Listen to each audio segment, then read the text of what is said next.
I'm Fredrik Leilani, and I'm the filmmaker. And I'm Leilani Farha, and I'm the advocate. And this is Pushback Talks Summer Special, where we play with words, me and Leilani, and we call it Word Food. Leilani, are you ready? I feel like I'm on a game show. You are. I'm ready. Let's go. Here's a word for you, Leilani, the social contract. That's 2 words. And my reply in an instant is the social contract is dead. Okay. Did it ever exist? It existed in our minds, of course. But It existed in our minds. You know, it's such a good question. Did it ever exist? My entire career was based on some idea that the social contract was something other people believed in and that governments had committed to when they signed international law and these treaties that say everyone should have adequate housing, food, water and sanitation, health, education, cultural rights, rights around employment, of course, the ability to unionize, organize. To me, that was all about the social contract. And, almost all of the world's governments have signed that treaty that contains all of those things. So I used to believe that. And now, we're in this place, this horrible place right now where it's clear international law is meaningless. Governments never intended, I don't think, to hold themselves accountable. And they certainly aren't holding themselves accountable now. And so I don't know where we're at. But I do know that people want the social contract. Yeah, and they are demanding it. I made my latest film, Breaking Social, is about breaking of the social contract. So I've been thinking a lot about it, especially because I think the kind of the meaning of the social contract is in all of us. This kind of, we want to be good, we want to be responsible for our community, and we don't like when people are too pushy or too egoistic. So it's in us as human beings to do good together. But obviously it became really hard, and we have a society that is rewarding the people who break the social contract. And of course now when we have the fascists in governments around the world who happily break it and are proud of breaking the social contract. Of course, it will be very hard.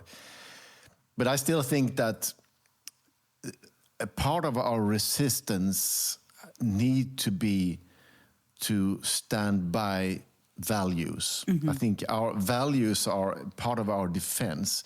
So when they go low, we still have to go high. We can't go low with them. I think kind of a leftist populism is it's not so fun, Sometimes you can communicate in a good way, but I think it's wrong. I think we have to kind of stand up for moral values, human rights, and for some kind of social contract. I agree with that. And I don't think there's any other path. I mean, what's the alternative to just abandon values? What I do think, though, Fredrik, is on the left, if you want to use that language, which we tend not to use, but progressives, let's say, whatever, we're not so good at packaging it, selling it, and making it a requirement. So we have to do better at putting those values as the way forward. And I mean, it's so awful for people. And our young people, you and I both have young, kids and, young adults, I guess. And, they will do everything right. They get their education. They're doing internships. They're doing this. There's summer jobs, et cetera. And at the end of it, they may not have a home they can afford. They may not have a decent job. They won't have a pension. They won't be unionized, et cetera. But values. Leilani, you have to push it to me. I'm going to give you a word. It's a big word. It's a small word, but it's a big word. Are you ready for it? No. Yes. 5, 4, 3, 2, 1. The word is media. Media. Oh, it sounds like somebody who's reading tarot cards in a little shop in Ottawa. Is that a media? Who can foresee the future?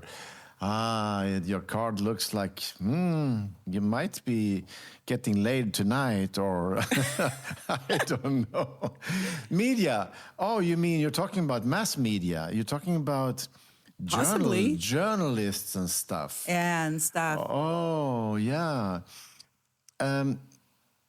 You know, I was a journalist. I worked as a journalist for many years, and I have a deep respect for journalism. It's always been crappy journalism, commercial journalism. I mean, so it's not that everything is, everything is heroic, but I think when media and journalists are doing the job well, they are trying to see the cracks on the wall and to say, hey, there's something wrong here. So society can fix it. It's a function of democracy that is needed. Yes. And I think one of the biggest crises right now is the death of the local media, which is happening all over the world. And in the US, I think almost all the small newspapers, city newspapers has gone, which means that what I see from the US is that people don't even vote locally anymore, So it's kind of a very important part of democracy goes away, because democracy has to come from the local level, I think, and up. Yeah. It's not only about electing a president or a prime minister. It's also about who is ruling your city and in what direction your city is going. So I think we need to kind of reinvent the local media, the local journalism. I think that's really important. But of course, also we take it the other way around. The local journalism in Gaza has been extremely important. So important that Israel has started to target the journalists. And now I saw a post saying that there are more killed journalists in Gaza than in the First World War, Second World War, the Vietnam War, the Afghanistan War. I think more dead journalists in Gaza. It's very hard to comprehend, but it tells you something about the power of storytelling. Mm-hmm. The power of truth. The power of truth, and it's. I mean, you can imagine if the Jews in the time of Hitler had social media and could broadcast from the ghetto of Warsaw and from all the other places where the horrible things happened. Yeah. Would that have changed the course of history? Hopefully. Hasn't changed it. No. I wouldn't say that, actually. I wouldn't say that it hasn't changed anything. It hasn't changed the reality for people in Gaza. All of this, it's what Motaz Azeza, the very famous photographer and journalist, he became a journalist because of what's happening in Gaza. It's what he said, like, I showed everything in the first few months. I showed everything, and it made no difference. But it isn't totally true. No. I mean, people around the world have awakened to what's happening in Gaza and what's happening to Palestinians in a new way. I mean, it is phenomenal, and millions of people, probably billions, have protested, etc. The one thing that, when I think of media, I mean, in my work, human rights, we say, is an accountability. It's about accountability. It's about the accountability of states. And I've always interacted with media that way as well, that media can hold governments accountable to things like human rights. And I've worked very closely with journalists. I've always tried to, and not just so that, like, I can be in the limelight, rather educating them about the financialization of housing, trying to explain to them what the human right to housing means. I am very disappointed in mainstream media since Gaza has unfolded, and the deep bias in some of the media outlets that I would normally have relied on for accountability. In my own country, for example, every media is biased, but the Globe and Mail, our kind of national newspaper, the CBC, all of the mainstream channels, the BBC in the UK has come under complete fire. So many, the New York Times. Can I add something here? I told you in an earlier episode that we were sued by Dole Food Company for a film called Bananas. And when I was under attack, the media has an easy way to handle things. Is they say this side and the other side, you know? It's like they call it balance because then they don't really have to go deep.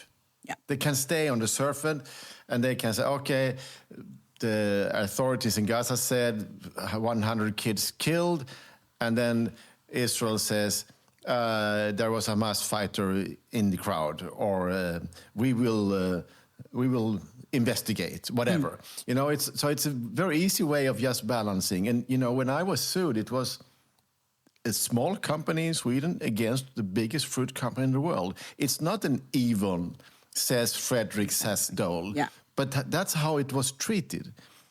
And I think that's, the media has to go deeper, you know, and just and also emotionally say, okay, what is happening here? Who is the big guy? Yeah. And who is the small guy? Who is David and who's Goliath?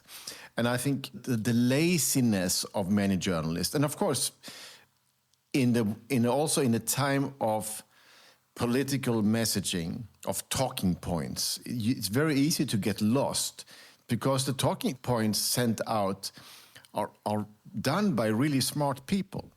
Yeah. So just by repeating the talking points from the powerful, you're already then doing a shitty job. Yeah. That's my take. Yeah.